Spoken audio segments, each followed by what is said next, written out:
Thursday, the pastor nominating committee requested that the session call a congregational meeting for next Sunday at 10 o'clock. And the purpose of that meeting is to hear their report and to elect your next installed pastor. And I want to call on PNC, Pastor Nominating Committee member Ted Neumeister to come forward and give a report. And oh, by the way, today is Ted's birthday, so say happy birthday to him too. Thank you, Joel.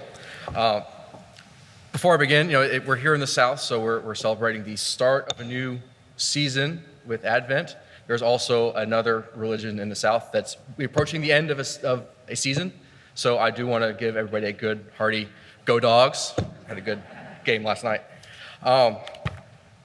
So since Joel said the business end of what I was going to say, we do have a meeting next week to have a vote on the candidate that we have, as the pastor nominating committee, discovered and has been brought to us. I get to say the good stuff about it. So first, before I start, I do want to recognize all the PNC members that are in the congregation this morning. So if y'all would just stand so we can see who all's here. So we've got 3 of us here. So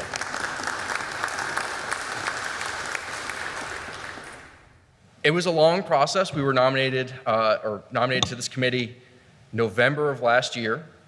And it was a long process of 6 months of prayerful consideration about the status of First Presbyterian, what we wanted to see going forward as we put together our MIF, which is our job posting, to put it in business speak. And then we had 6 months of wading through hundreds of candidates. We had several hundred matched to us through an automatic system. And so this is just resume after resume that we considered each one and their possible benefit and their what they said that they could do. None of those were extremely helpful, but what was helpful was the personal recommendations that we received, either from members of the congregation or from people that we know, people at the Presbytery that reached out to us. We received a number of very highly qualified, exciting candidates from that process. We narrowed that down to a short list and then shortlisted again. We've had several phone conversations, several video conferences, and the candidate that we have is very exciting. We are almost, I can probably speak for the committee, it's pretty much a unanimous feeling on our end that this candidate's going to be very, very good for First Presbyterian. He's an exciting person, wonderful background. He's going to be what will be good for First Presbyterian going forward. So we've had phone calls with him, we've had video chats. He came and visited Columbus, was very impressed with Columbus, the city, what the church has to offer, what the community has. So once again, we just want to reiterate that we're excited about where this process has led us.